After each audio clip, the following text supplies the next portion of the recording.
ये कुछ रोचक समाचारों की प्रस्तुति करें। अभी अभी सूचना मिली है कि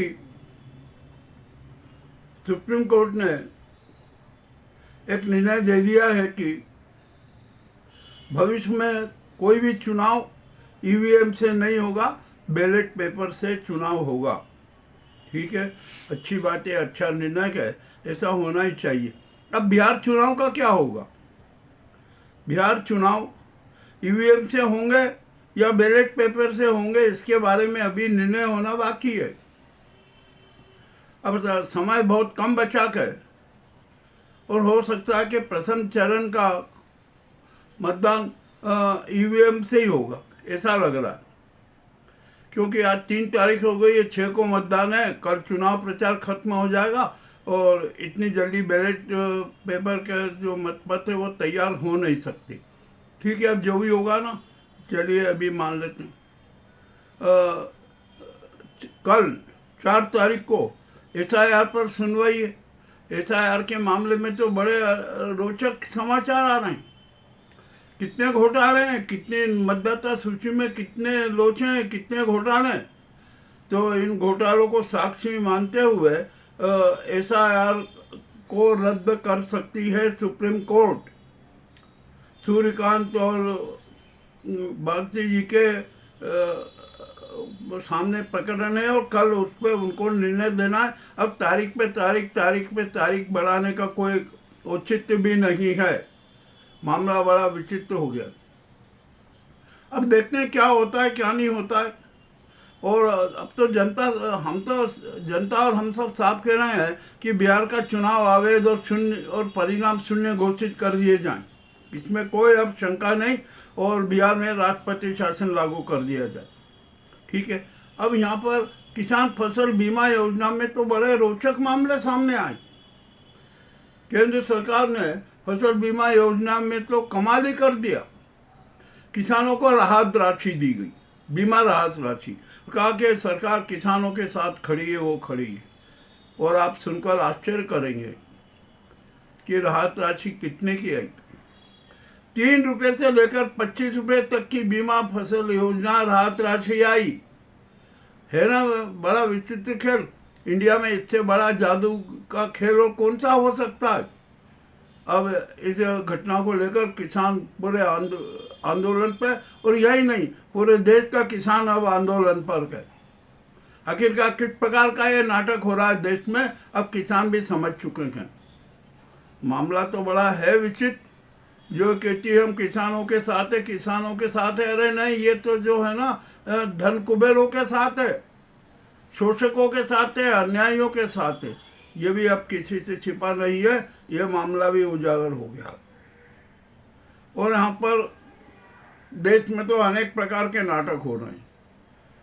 पूरे देश में भ्रष्टाचार ही भ्रष्टाचार है, कांड ही कांड है। तो भारत का नाम है ना, ये नाम बदलने की प्रथा तो हैगी, तो भारत का नाम है ना, कांड इंडिया रख दो, स्कैम इंडिया रख दो, ताकि कोई ये कह नहीं कह सके, कह दे कि भैया जैसा नाम वैसा काम, ये वाली बात हो जाएगी। अब इस देश में क्या किया जाए, क्या नहीं किया जाए, आखिरकार कौन जवाबदार है इस स्थिति के लिए, इस बहुआयामी अराजकता के लिए। अब यहाँ पर तो बड़े विचित्र खेल हो रहे। ये जो मोदी जी चुनाव प्रचार कर रहे हैं ना एनडीए का, उसमें भी सरकारी खर्चा, सरकारी वैसे चुनाव प्रचार किया जा रहा है, रैलियां निकाली जा रही है। क्या चुनाव आयोग बिल्कुल धत्तार्थ हो चुका क्या उसको समझ में नहीं आ रहा है कि ये क्या नाटक हो रहा है? आखिरकार उसको समझ में क्यों आएगा? वो तो चुना लगाओ आयोग है ना, प्रजातंत्र को चूना लगा रहा है, जनता को चूना लगा रहा है, मतदाताओं को चूना लगा रहा है। खैर ये चूना लगाओ है ना, ये तो ऐसे गुजराती गैंग का गुलाम है, बंधुआ मजदूर है। अब यहाँ पर एक बात, बड़ा अहम सवाल खड़ा हुआ है कि आखिरकार देश में सुधार कैसे होगा। हमारे जो संविधान प्रमुख है ना, राष्ट्रपति महोदया, उनके खिलाफ भी जनता में आक्रोश है। वे तो अब जो उनसे त्याग पत्र तक मांग रही है। कि राष्ट्रपति मुर्मू को अपने राष्ट्रपति पद पर बैठने का अधिकार ही नहीं है, वो अधिकार समाप्त हो गया। और इस अराजकता की स्थिति में भी धतराज बने रहना, मूक बधिर बने रहना, ये देश के साथ खुला अपमान के, हमारे संविधान का अपमान है, हमारे कानूनों का अपमान के।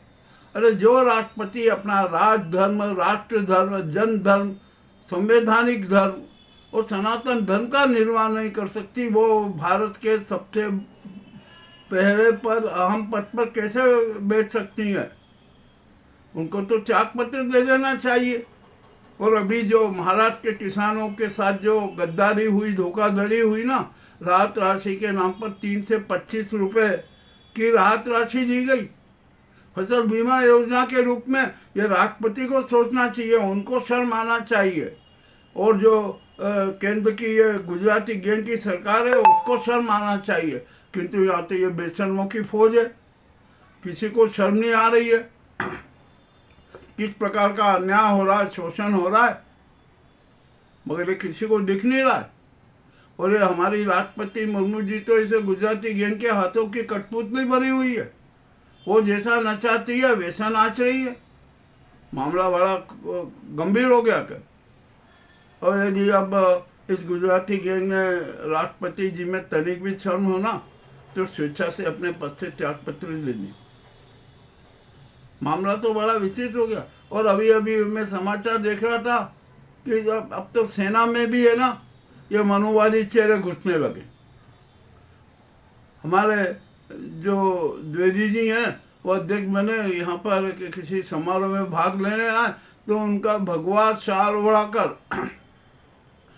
तिलक लगाकर सम्मान किया सेना के ड्रेस में, जबकि यह सेना के ड्रेस में अलाउ नहीं है। ऐसा होना अलाउ ही नहीं है, मगर हो रहा है। अब क्या किया जा सकता कि अब बोलेगा कौन? जो भी बोलेगा उस पर कार्रवाई हो जाएगी। हो जाने दो कार्रवाई। अब तो ये सोशल मीडिया में पूरा मामला उठ गया कि वायरल हो रहा है। तो ये देश में क्या हो रहा है? ये मनुवादी व्यवस्था को थोपने का क्यों प्रयास किया जा रहा है?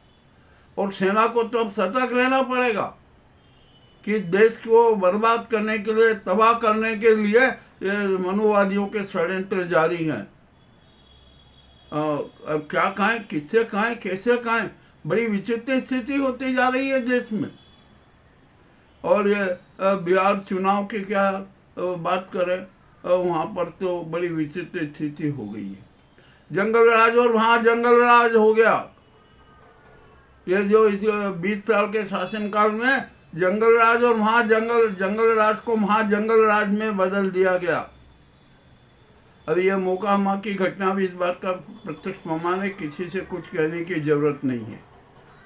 अब यहाँ पर जनता की एक आवाज आ रही है, हर तरफ, हर प्रदेश में आवाज उठ रही है कि नरेंद्र मोदी, अमित शाह और पूर्व चुनाव आयुक्त राजीव कुमार और वर्तमान चुनाव आयुक्त ज्ञानेश कुमार को इसी वक्त गिरफ्तार किया जाए। और कर लेना चाहिए, इसी वक्त गिरफ्तार कर लेना चाहिए, क्योंकि उनके काले कारनामे सारे उजागर हो चुके हैं। और ये राष्ट्रपति जी है ना, जो ये बैठी हुई है पद पर, इनको भी शर्म आना चाहिए। पर शर्म आती क्यों नहीं, ये भी एक अहम सवाल। अरे आप इस गुजराती गैंग के हाथों की कठपुतली हैं, इसका मतलब ये नहीं कि आप देश की जनता की भावनाओं को नकारें, देश की भावनाओं के साथ खिलवाड़ करें। जनता के जो आपको सुझाव आते हैं, जनता की जो राय आती है, उसको आप नकारें, उसका मजाक उड़ाएं।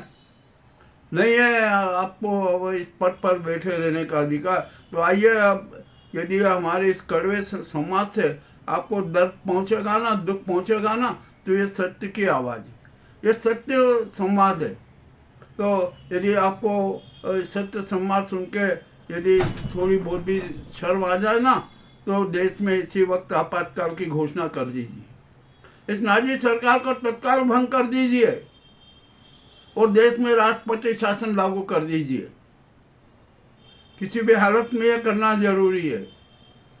और यहाँ पर जो हमारे सेना के CDS हैं ना, चौहान जी, उनको केयर टेकर PM बना दीजिए। जो सीरिया गवई जी है उनको उनका न्यायिक और विधिक सलाहकार बना दीजिए और राष्ट्र का संचालन सेना के सुपुर्द कर दीजिए। यदि आपने ऐसा कर दिया ना तो जनता का आक्रोश कम होगा।